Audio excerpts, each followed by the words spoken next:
Welcome to On Defense and Security, a podcast that examines domestic and international defense and military affairs. Through conversations, we will bridge the gap between academic research and policy and provide a platform for informed discussions, enabling our listeners to better understand critical issues.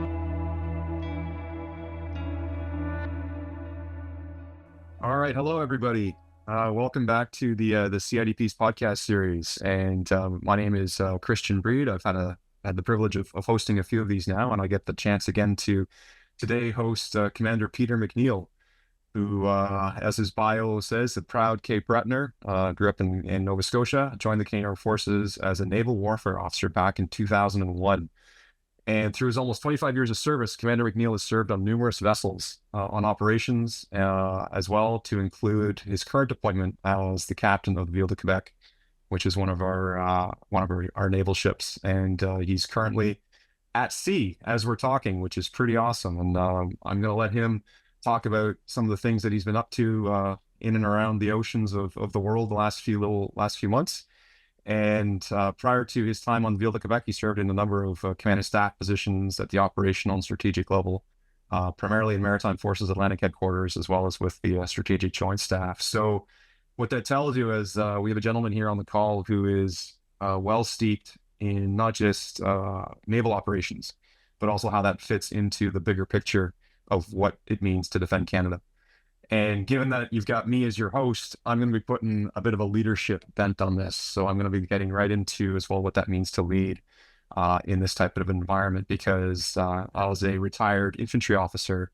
I know dangerously little about what happens in the Navy.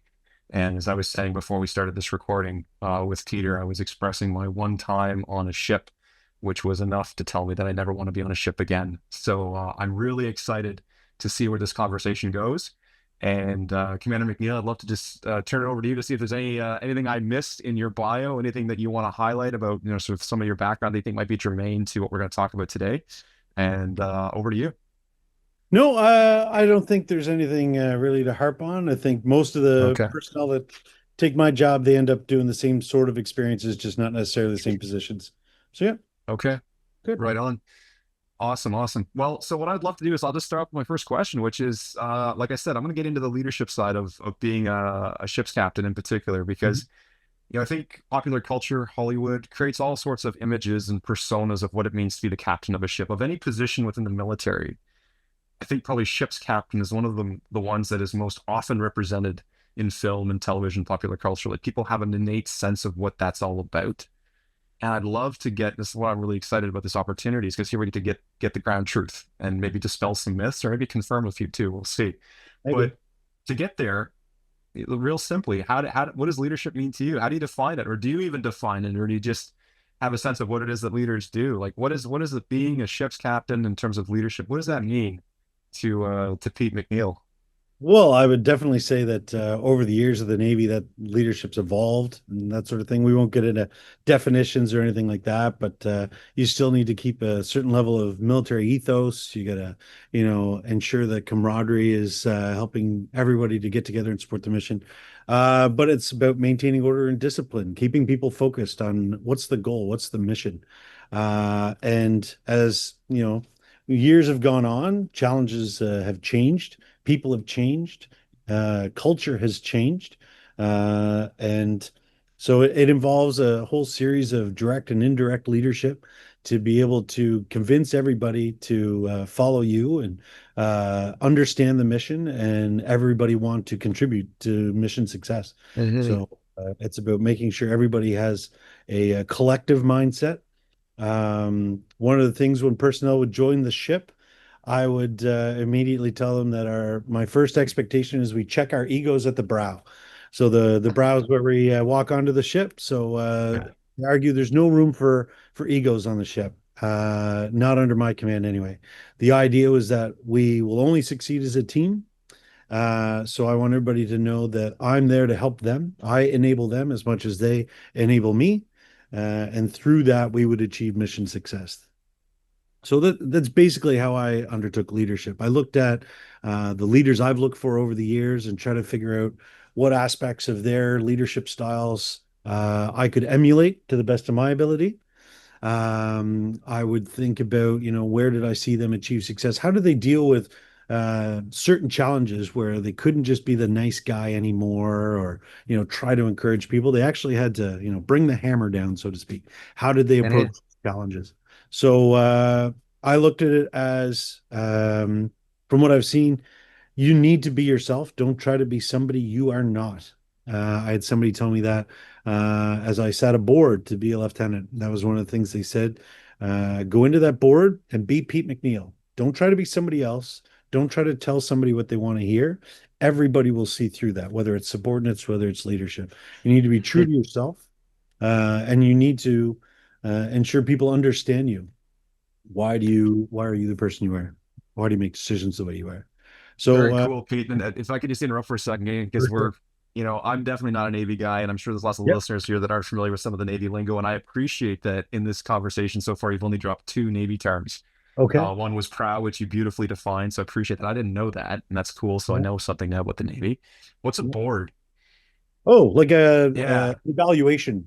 So Okay. you have a panel of members who ask you a series of questions. So Okay.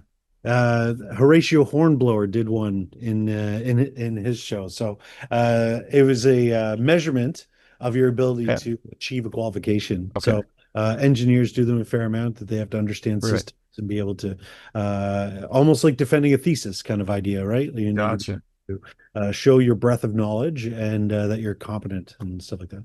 And so you did this as for promotion to the next rank. Yes. So this was back Okay. in 2005 or whatever, but I that What? that always stuck with me, that leader I had at the time, Okay. Commodore retired Ron Pumphrey, had turned to me and said, "Listen, go in there and be you. Don't try to be somebody else." And that always stuck with me. Yeah. That's awesome advice. Resonates with me too, because I remember not heeding that advice as a young officer, and falling flat on my face as a result of it. Absolutely, because you're totally right. Sailors, soldiers, aviators, special operators, they will Yep. see right through your BS. No question about it. Hmm. And yeah, you got to be yourself, man. That's awesome advice. And the other piece I really liked about what you said that I thought was awesome, was insightful, really, was this idea of you can learn a tremendous amount from bad leadership too, Hmm. right? And your Hmm. job as a subordinate, as someone who may be suffering under terrible leadership, is to apply that judgment and understand, okay, these are things I will never do when it's my turn. Hmm. As much as you learn the good lessons from those great leaders that we've all had the privilege to work with as well. So that's excellent. Thank you so much for that. I really appreciate that openness. Um, so my big question as well, when I come to this, is, again, I'm going to totally exploit the opportunity to speak to somebody that leads in an environment I know nothing about. Hmm. What are some of the unique features of leading a ship at sea that might be different when compared to leading similar organizations, like, say, an infantry battalion or an air wing? In short, what makes Navy leadership unique? I'd say that's a difficult question, because Okay. although I've got over 24 years now in the forces, and having spent 3 years at SJS in a joint environment, even at SJS, I would talk to my Army colleagues, Air Force colleagues, and we would discover that although the tactical battle or situation may all be fought fundamentally different, the leadership aspects of it, I think the core of them are all still the same. You go Yeah. back to, I'm sure both of us heard the same line when we were at CFLRS in Saint Jean, is know your troops and support their welfare, right? Yeah. Of So course. Yeah. that's one of the first aspects or challenges we have to have, is we have to, one, what are the competency of my people below me? How much can I rely on them? Who can I really trust to get a job done? Who do I need to watch a bit more closely? Who needs more guidance? Who is the type of person you just want to present them with a problem and see what they come up with? They might be smarter than me. I might have more Yeah. experience than them, but they might have a background, a degree, experience in technology or something, or even just previous experience in their jobs that could enable them to produce something I could never have thought of. So it's about knowing your people. And then the other aspect of that is, if you're going to lead them, you have to know what they want. This isn't, you know, the World War II, where it's just all I need is positional authority. You're going to listen to me, or else Mhm. you'll end up in some stockade or something like you would hear in the movies. This is more about if I want to get the best out of them, I have to make sure that they know I have their best interests at heart. That this isn't all about me. That I'm driven by mission success, and that I want them to succeed as individuals, preparation for the rest of their career, stuff like that. So supporting their welfare also includes what motivates them. How do they envision what's unfolding for the mission? Like, what are we doing at sea? Why are we doing this aspect and all that kind of stuff? So, communication's important. So Mhm. you can give a lot of spirit and intent of what you want to happen, and also you need to temper that with I want people to be informed, but I also don't want to seem like I'm constantly preaching to them, because then I just seem like I'm giving a sermon or something, right? Instead, it's about ensuring their leadership understands. It needs to trickle down effect, make sure everybody understands the intent. But I like to Mhm. give more intent and see what comes out of them, see what ideas come out, get Yeah. people to bring forth their ideas on that sort of thing. But to compare Navy versus Army versus Air Force, I'd say that's a challenge because though even in the last few years, SJS and talking to Army guys, or during the Joint Command and Staff program, when you go spend a couple of days in Petawawa and you like they'll throw a helmet and everything on you and the CF tactical vest and give you a weapon and send you out in a lav. Great fun. Great fun to be able to sort of experience what the other elements go through. Yeah. Same with you got to see, I think you said it was HMCS St. John's, and you said, no, Yeah. not for me. Well, Yeah. sure enough, I got to go out and, in other words, put the old Kevlar helmet back on like basic training. But just getting a couple of days of seeing how they do the tactical stuff, it's Yep. great. It's a brief introduction. I would actually say that my stepson would be able to give a better comparison between Army life and Navy life because he joined the reserves first. So at 16, Okay. saw Yeah. himself getting in. So he joined one Nova Scotia Highlanders, went off and did infantry. More power to you. I joined straight Yeah. into the Navy. But then he eventually switched to the Navy into Martech when he went to Reg Force. So he'd be great at that. But I would argue we all have the same core beliefs. Know your troops, support their welfare. Mhm. I like to tell people, civilians, that my job as a ship captain is much like probably an infantry officer. I'm a risk manager. That's Yeah. what I do. I manage risk. I manage risk to the people, my people who I want to bring everybody home. I manage risk to the materiel. Like I'm not driving the ship like it's a rental car, and I'm out there trying to do. I have to bring a ship back that is ready to be turned around because there's only so many assets, and then the risk to the mission. So, what am I? How much can I measure this to make sure mission success without the failure amongst other things? So we're risk managers across the board. And so, in doing that, we have to temper how we relate to our people, which is definitely culture change and learning a lot more about leadership across industry and everything. I think our the culture change that's happened in the CAF um, has been significant, and it's going the right direction. It continues to go in the right direction to care about our people. Uh, Mhm. let's see, what else was I thinking? Yeah, I'll definitely say, Pete, that I'm heartened to hear the one that you feel that we're moving in the right direction with respect to culture change. I think that's encouraging, especially considering the role I have within the Department of National Defense now. With professional concepts and leader development, trying to help move that yardstick forward. That's Mhm. encouraging because I feel similarly in terms of some of the things that we're trying to emphasize. Specifically when it comes to things like leader character, when it comes to reinforcing and restating the ethos, and really actively getting out into the units and formations to start to socialize that beyond just publishing a book and sticking it on a shelf, which is important, but we need to do more. So I'm encouraged, and I love the idea as well as sort of what we call it in academia, reading outside your field, right?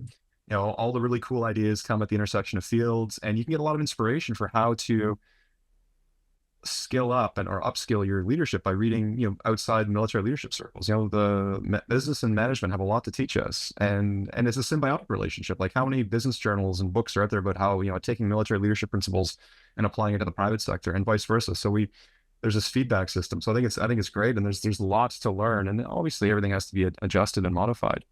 Mhm. But what I really take from what you've discussed, what you've articulated here is, and again, I'm heartened by this, that there really isn't that big a difference between the elements, because I've heard, anecdotally, and especially from folks that sort of get into the theory of military leadership, that there's the Navy's different, the Air Force is different, the Army. We all have our own ways of doing things. We all have our own subcultures, et cetera, et cetera. So that changes the way in which we lead.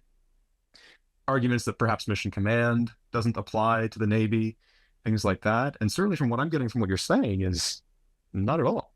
You talked about the importance of intent and Mhm. and empowering your people to go off and be awesome. Mhm. Like, that's mission command, right? That sounds like mission command, and I think that's really, really cool, because it also speaks, sort of validates the approach of creating foundational leadership doctrine, for example, that then can be applied by the services in their own way, but it still is relevant. And I'm glad, because as an Army guy, I think about how I commanded my rifle company, or when I had the opportunity as an acting company commander to do that, when I commanded my platoon, you know, that was my default, was to try to, or at least I hope it was to try to, I think it's because I'm probably inherently lazy, but to really see what others, what do the troops want to do? How can I tap into their skills and expertise Mhm. and collaborate and come up with an outstanding plan that we came up with, Mhm. as opposed to simply saying, yeah, it's going to be this, because I don't have Mhm. all the ideas. I'm not that smart. There's no way, and that's always seems to have worked out pretty well. Mhm. And I've felt sometimes maybe it's not just uniquely Army, but it seems like that is something that transcends the services, which I think is really cool. Yeah. So I mean, we nice to would hear that. joke over the years, the difference between the Army and the Navy leadership is like the Army, you have to convince that entire platoon or company or whoever Yeah. to pick up the rifle and go over that hill with you, to follow you over there and charge at the enemy. In the Navy, the captain needs only to give a conning order, and everybody in the ship is following him. So Whether I like you or not. yeah, exactly. Because you got nowhere else to go. But all jokes aside, though, like I was saying, fundamentally we do it the same. Yeah. I don't think you could necessarily cross-pollinate.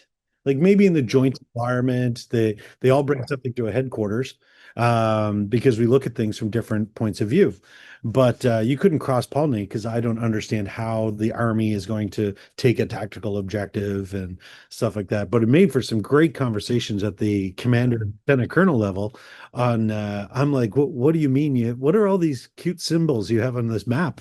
What is this this no Arts and this crafts land time. yeah, this land chart. And it would make for some, and I talked to them about, yeah, everything I have now is digital. Like I have Yeah. digital tactical displays that are linked to other units that are well over the horizon, and my battle Yeah. space is on X, and and we're also thinking three-dimensional, much like air defense and stuff like that in the Army. Yeah, dude.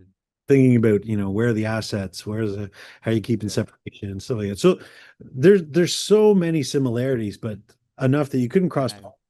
And And then you have individual leaders and you have institutional leaders. It makes for a great mix of things, but I'd say there's yeah. no can't draw hard and fast differences between an Army leader, a Navy leader, and an Air Force leader. I Yeah. mean, look at the Air Force. Uh, I would argue they send more air crews and officers forward. If you think of when we send a six-pack of CF-18s over the horizon to a deployment, the technicians and the air crew are all on the ground. They're remain there while the aircraft goes off Yeah. to the front line, if you will. But in the Navy, we're all together. In the Army, you're all together, but you're all based on different trades and who's doing what to Yeah. whom. So varying differences, but overall Yeah. similar. Yeah. Yeah, I think that's so true. And it's I'm shuddering as you're talking about cross pollination. Like, if you dumped me on your bridge and told me to take over, I'd probably run this thing aground in the middle of the Atlantic. Like, it would just be Yep. insanity, right? Like, so I totally get the technical differences there. I think that makes a ton of sense too. Um, Very, very cool. So I'd love to kind of shift gears a little bit if we could. Again, well, maybe not that big a gear shift. We talk about technology. How have Mhm. you seen technology changing the way the way in which what we ask of our sailors throughout their career, like has it fundamentally changed the what it means to be a sailor in the Royal Canadian Navy? Well, How then I what have you would seen in your 20 years? Yeah, I would go back again to everything from culture and stuff like that. Eh, We'll stay away from the procurement side of the conversation. But okay. if you think about it, I joined the Navy. I started going to sea in frigates in Eh, 2003. So it was a something that was essentially was designed in the 80s, built in the 90s, and I was sailing it in the early 2000s. And the technology hadn't really advanced significantly. The best thing we could say is we're shifting to flat screens by CRT, and we had more email and stuff like that than the generations I got to listen to when I first started going to sea. But other than that, I'd say between then and now we've had Halifax class modernization, brought in a wealth of upgraded materials, new technology, and now much more software based. Like the more we can advance software faster and versions, the better. Threats are faster. The enemy's faster. The enemy has great technology, so we have to try and keep pace with that. So the advancements in technology is exponential if you think about it. So it's how to keep up to date with that. So with faster threats and the battle space having to go out that much farther. The way we used to do it is we always questioned the computer system. When I did my operations room officer course on how to essentially conduct the orchestra that is the ops battle for a ship, um, I had to quality control everything. Every sensor, every setting, I had to double check that I was happy with it before I could fire a missile, before I could shoot the gun and engage everything. I had to double check everything. Well, I think we've made a leap to further embracing technology, understanding I'm not smarter than the computer. So as long as those software updates continue, the Canadian Forces Warfare Center, the Canadian Forces Maritime Warfare Center, as long as they continue to do the great work that they're doing in analyzing what's the world presenting to us, what can we do to counter it? Let's keep talking to industry. Let's get industry to push out updates. The more we can trust the computer system, that it's going to make an assessment faster. It's going to make a recommendation faster, and it's going to tell me you need to not fire right now. Wait 10 seconds, and your probability of kill or destruction of that threat is going to be increased x-fold. I can't do that in my head with the speed of Right. threats nowadays. I would know the process things need to go through. I would know what to do if something fails, but we need to let the technology do its thing and then us work with that technology. Uh, Based on we're not ready to let it do it standalone. You need to have a little bit of Mhm. intervention for provisions. Um, we also need to understand more the vulnerabilities of technology. So I'll use the term this generation of sailor because this is the first ship I've sailed in where I've had Wi-Fi where I'm out at sea. So this is Wow. new to Okay. me. I grew up with you go to sea and be prepared to, you'll probably maybe send an email to your loved one daily or something like that. We had Yeah. satellite phones that you would sign up for windows of time where you could call home for maybe 15 minutes, maybe 30 minutes, whatever the case. And it'd be over this delayed satellite connection, nothing instantaneous like we have now. So Yeah. now we see the everyday sailor is every moment they can, they're on their phone, the same way we would be at home. Uh, Your phone, check your email in the morning, check your what's your social media doing, all that kind of stuff. You're in touch with your family daily, every break you have, all this kind of stuff. There's less or just enjoying each other's company, camaraderie, getting to know each other. Less, not it's not completely gone. Friendships mhm. still exist, all those professional relationships we build, the understanding with each other. But the old standing around the water cooler, if you want to use that analogy, there's a lot less of that. People go to their messes, they check their phone. Oh, is there anything from my wife or something, right? Oh, did my kid's homesick? I wonder if they're okay, and stuff like that. Mhm. And now you've got a double-edged sword. Totally. So now you don't have the stress of wondering what's happening at home. You know almost everything that's happening at home. But and that gives a lot of, sense of euphoria almost that, everybody's okay. You can watch your child blow out the birthday candles or stuff like that, or, transfer money, whatever you need to do, all of a sudden you can do it. It's great, fantastic. It's there, it's instantaneous.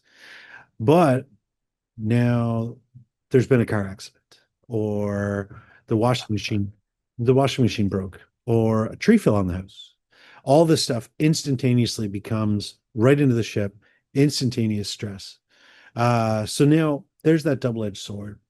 Somebody's having challenges. Look at all the single parents that have to stay home, still manage, probably, let's be honest, everybody's mostly dual income now. Mhm. So that parent is now a single parent, now working probably full time, dealing with all the problems at home. Uh, so before it would be you'd send that email, you'd give an update as you could, you'd talk on that satellite phone. Now it's every time you go to get a coffee or something, you check your phone. Oh, okay, here's a new update. And so now you have a bit more weight of things going on. So that can be really hard for people. It's really important that we continue to use uh, the resources that we have available now to help people. We have so much more understanding of mental health and how to take care of people and the what we can give people to help them deal with those things. So I'd say that's where technology is taking us. We've continued to learn. Now we have all this technology. How do we embrace it? How do we allow the people to live their lives, but also help them deal with the stress that's going to come with that double-edged sword that we talk. Now giving them access to resources we wouldn't necessarily have on the ship. Right, Whether right. you're calling a number, whether it's, even us, the supervisors and command, and sometimes we need advice. Sometimes we need to call home and figure out this. I have no experience in this. What is your direction and guidance to me in how to keep this, how to deal with this challenge, stuff like that. So technology is amazing. The warfare side, the whole world's advancing, and we have to keep up. On the people side, because what's our most important asset? Our people. Okay. Technology has allowed us to appease them, to help them with their stress, but it also, like I said, double-edged sword comes with Okay. stress. We have to be No, smart. Pete, Yeah. I totally get it, man. Like I remember, so it's been almost 20 years since I deployed last, and I remember in Afghanistan, we were in a fob, right? So we Hmm. had reasonably good connectivity back to Canada, Hmm. and I could email my family, my partner, my wife back Hmm. then.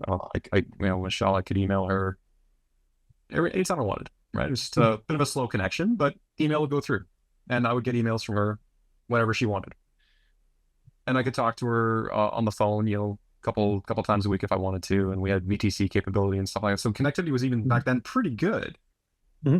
but I totally felt that double-edged sword. Hmm. She was home with our oldest now. She was home with him. He was only 6 months old, and she was totally doing the working single parent kind of thing. And I am jumping in and out of her life, you Hmm. know? And we had a long conversations about this when I got back, and we said, if this is going to happen again, I would actually have to not reach out as much as I could, you know? Yeah. And it seems so perverse almost, but that I think and it's about just navigating that. I think just because we can doesn't mean we should. And I think those are Yeah. conversations maybe we need to have with our soldiers and with each other and say, hey, Mhm. yeah, you know what, you can reach out anytime you want, but maybe you Mhm. shouldn't, you But know? with that comes the additional challenge of operational security, as you probably Right. felt Of in Afghanistan. course. Yep. Us, a ship sailing around the world, there's times when we go into places, we can't have all these emissions coming out of the ship. So we have to restrict things. One of the times, there's been a couple of times we've had to turn off that Wi-Fi, Okay. the morale Wi-Fi. We can, Yeah, I'm not sure how military. much you can talk about that because I was curious if that's what ends up happening, Yeah. and I don't want to So, don't want so to there are preempt times misconduct, but yeah. because of operational reasons, we turn things off, just like any Navy would. So now it's a challenge of, okay, well, I've been enjoying this, and now Mm. it's pulled away. So definitely one of the lessons I think I've taken away from this deployment, where once again I said this is the first ship I've sailed in where I have, Wi-Fi at sea and I can talk at home, I can Google things. I can chat GPT a speech. It's great. All this kind of capability, but sometimes you got to turn it off. And even then, you have to make sure your people again understand the purpose behind things. They need to understand within reason, like why are you just turning this off? Like I'm not doing anything bad. Yeah. So because people would look at it as a punishment. So you have to help them understand it's protection, it's not punishment. Yeah. So that can be a challenge. And when they go multiple days, the families now aren't used to this. A lot of these Yeah. sailors have had Wi-Fi at sea a lot more than I've had in my experience, so they're familiar with this and always, oh yeah, I'll call you every lunchtime or something or whatever. And now to turn that off, now the families at home are also like, well, now I'm starving for information. I want to know what's going on. How are they? Why haven't I heard from them? Or they understand that we're going into a more contested water space, we'll call it, and we're turning it off. Then they're like, oh my God, are they okay? The same way you would worry about a child that's going off on their own for the first time, their families are going to worry about us if they don't hear anything from us. Sometimes the noise is deafening or the silence is deafening, right? Because Absolutely. they're they will assume, some people Yeah. will start rumors, all this kind of stuff. So, Oh, the um, hardest moments in deployments for us were the comms lockdowns when mhm. we were overseas. Yeah. Just nothing the fact that it meant that there was a tragedy in the battle space, but it also meant that nobody could talk to their loved ones back home. Mhm. And your mind is racing about like what are the stories that they're writing in their heads about what's happening. Yeah. And that gets really tough. I So can see that. to take this full circle right back to Yeah, leadership, yeah, it's about understanding what drives your people. Well, the yeah, people totally. are going to want connection. They want to talk home. They want to know they're supported, and they want to know that uh, I don't look at internet as icing on the cake. That they need it. Perhaps they need to send payments. Right, Yeah, everything is electronic banking now and stuff like that. So there's things that need to happen in people's lives. If we don't give them enough heads up to set up for that, then we're not understanding the technology and we're not understanding what drives yeah. what motivates them. It's a quick way for them to lose faith in you that you're going to care Oh, about them. totally. If we don't, if we're not communicating to them that these challenges are going to come. So do you Uh, think it's too simplistic to say that technology has made your leadership challenge more complicated or less complicated, or is it just different? I would say it's just different. It's the same way There. technology has made it better, we'll say, to Yeah. combat our adversaries, but perhaps it's also given an avenue for our adversaries to Absolutely. get to us. Uh, so it's more about education. So it's more about we need to start right back at CFLRS. We need to have people understand there's a time you can have your device and there's a time you can't. Yeah. There's things that you should be wary of online, and there's things that you're perfectly fine to do. Yeah. Understanding how to keep your work and personal life separate, how to protect yourself online, because Yeah. you are an avenue to find somebody who's in the forces and like this sort of thing. So, understanding the way state actors can work or non-state actors can work nowadays. The younger Yeah. generation may not be as educated on that now, whereas we may get some of that through training or even through positions we've been in, osmosis of being at the right meeting at the right time. Yeah. It needs to fundamentally go right into the most basic of training, if you will, that we need to understand the threats to individuals becomes a threat to all of us. Yeah. So Absolutely. technology has just evolved, and we need to evolve with it. Yeah. So speaking about, growth and evolution and whatnot, I'd love to kind of pick your brain a bit about just reflecting over your 20 years of service and how you got to where you are now. And maybe have a bit of fun with this, but is there a moment where you are in a leadership position where you really, really, really want that mulligan? Like you wish you could do it differently? Would you be comfortable sharing one of those moments where you're like, I really messed that up. I wish I could have done something different. Honestly, nothing just jumps in right ahead because so many of your experiences, especially the ones where you would like those mulligans, they come up when you Yeah. see that scenario again, and you're like, "Oh, I'm not making this mistake again," or "I won't have to do that." No, Yeah. I can't say anything jumps out at me right now. There's certainly ways I could have made things better. Yeah. Um, I would say, if anything, it's just making sure. I would go back and probably change some decisions, maybe more or less on maybe I jumped to conclusions about people, or Okay. maybe I didn't. Maybe Mm. maybe I should have been more firm right at the beginning of things. Maybe sometimes I accept a lower standard because I want to make sure people still feel motivated, stuff like that. There's I would say there's more small little things. There's no big decision. I think I would go back and go, "Whew, if I could do that again." Um, yeah, no, nothing jumps out. No, that's all right. I ask because for me, I think of my own leadership missteps, and it's funny you talk about standards, Mhm. and I think that's one of them is where I accepted something that wasn't to the standard that I wanted because of expediency. Mhm. I just felt, oh, it's good enough, right? And then it ends up not being. And I think that's always that's tricky because in the moment you don't know, right? It seems like it's the right Mhm. judgment call in the moment. And you only in hindsight you sort of say, should have given myself more time. But hindsight's 2020. Yeah, You know. yeah, exactly. Awesome. All right, well, I'll be a little kinder this time. What's something you think you did well? What's when you look back and you're like, yeah, I nailed that. Like that was good. Um, I would certainly say our planning for this deployment. We had a Yeah. so in this deployment we deployed with the United Kingdom Carrier Strike Group, led Oh, by cool. Prince of Wales, Okay. which, as far as I can recall, it's the first time we've deployed with a UK Carrier Strike Group in at least the last couple of decades. Yeah. And it wasn't necessarily deploy with; it was an integrate. We were part of that CSG. For 5 months while we've been out here. So it Wow. was, every day we deal with the carrier. And I think in as we looked ahead to some of the challenges, like the Red Sea, we didn't know what unknowns might we would have to deal with there. I think the fact of how we were very forthright with the UK, what do we bring to the table? What are we ready to do? All that kind of stuff. The fact that we train as hard as we can for the full breadth of warfare to the best of our ability and what we have fitted in the ship. I think our preparations are usually quite spot on, and we usually. I found all the feedback I got from the carrier strike group was very positive. That we were always ready. They called on us to do something, and we were there to do it right away. We did it to the best of our ability, and the lead up was all about pre-planning, the what if, Mm. what now, what next.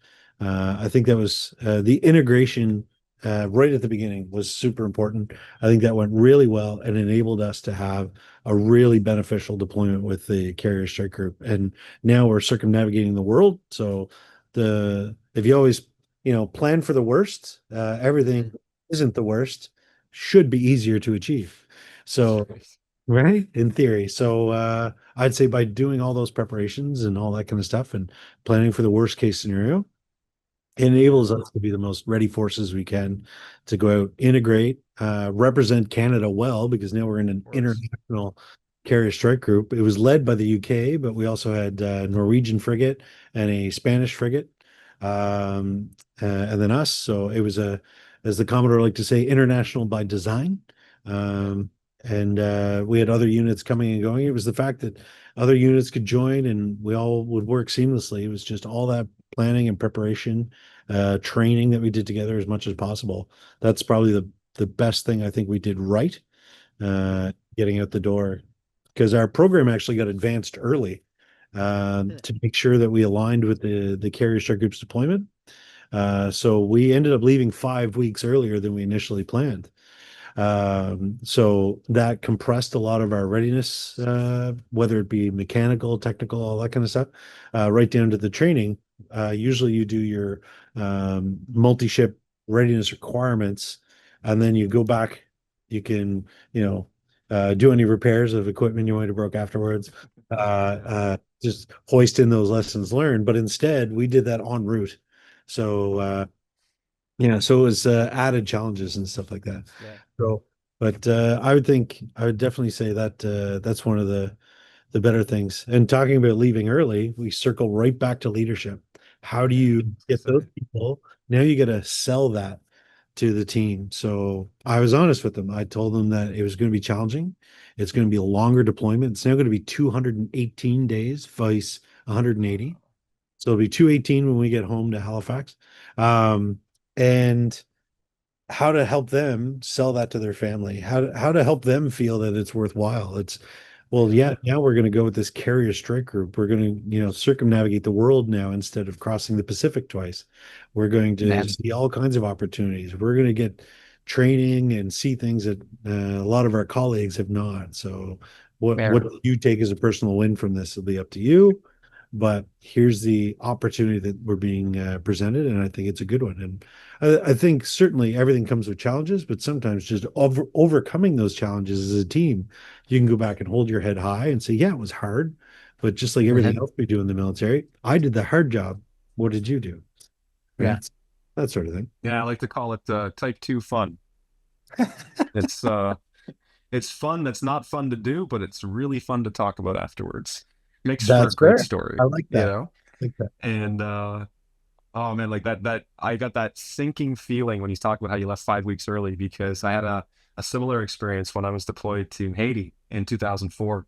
Yeah. We were deployed to support the multinational intern force in the overthrow of Aristide back then, and it was supposed to be 90 days in and out.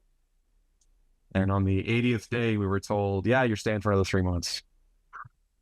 And that was an interesting conversation to have with the troops, with my Okay. wife, Yep. with, you know, all those factors are playing in, and there you're trying to sell it. You're trying to say, here's why, right? Yep. The UN in this case needs us to stick around and help with the Yep. transition because they're not Yep. ready. And we got to make them ready, or else everything we've done to this point is for nothing, Mhm. you know? And so that was tough. That was really tough. What was nice was when I called Michelle and told her that I was staying for another 3 months, and I told you so. Because I told her and she didn't believe me. Like, you're not going to be back in 90 days. It's got to be 6 months. You know, Yeah. useful. So she already knew, which is kind of funny. But yeah, that's hard. That's really Yeah. hard. Yeah. Absolutely. Mhm. So I can only imagine. And hey, but what a feather in the cap for yourself, for the ship, for your crew. That's amazing. Mhm. And certainly sounds like you're doing credit to Canada, to the Navy, integrating as seamlessly as it sounds like you have with the Royal Navy and their battle group. And Mhm. as you can see over my shoulder here, for know this is the podcast, so no one's gonna be able to see it, but I got a couple ship models and a bit of an equipment nerd, and those carriers are impressive. Even the Royal Very, Navy ones, those very are pretty impressive. big now too. They're getting up there. Yeah. Yeah. So that would be talk about things not many people get to see. I think seeing something like that in action would be quite something. To say nothing of watching your sailors rather in action as well would be probably really pride inducing, I would think. Well, certainly had a lot of sailors come up to the upper decks because whenever Mhm. a ship would depart the carrier strike group, you'd do a sail past of the carrier itself. So it Okay. just happened when we did it, they overflew us with F-35s and and I mean overflew, like you could really see it nice and close. Got to watch them go in and land, and then you sail Yeah. by, a couple of hundred yards off of a carrier that you're looking up at because you're so close to it. No, it's great, great feeling, and like getting to see that. Not a lot of people get to do that. Not a lot of Canadians get to do that. Yeah, exactly. Yep. Exactly. All right, Pete. Well, as I can see, you're still at sea, so I'll let you get back to work. Okay. Appreciate you taking the time to share your expertise, especially around the idea of what it means to lead while at sea. Mhm. I learned a tremendous amount, and I hope everyone else did as well. I thought it was great, and I'm sure there's lots of folks that would love to have had other questions that are probably, uh, you know, disappointed that we didn't get there. But I think this is a great conversation. I really enjoyed it. Yeah, this has been a So lot of thanks so much for fun. your time.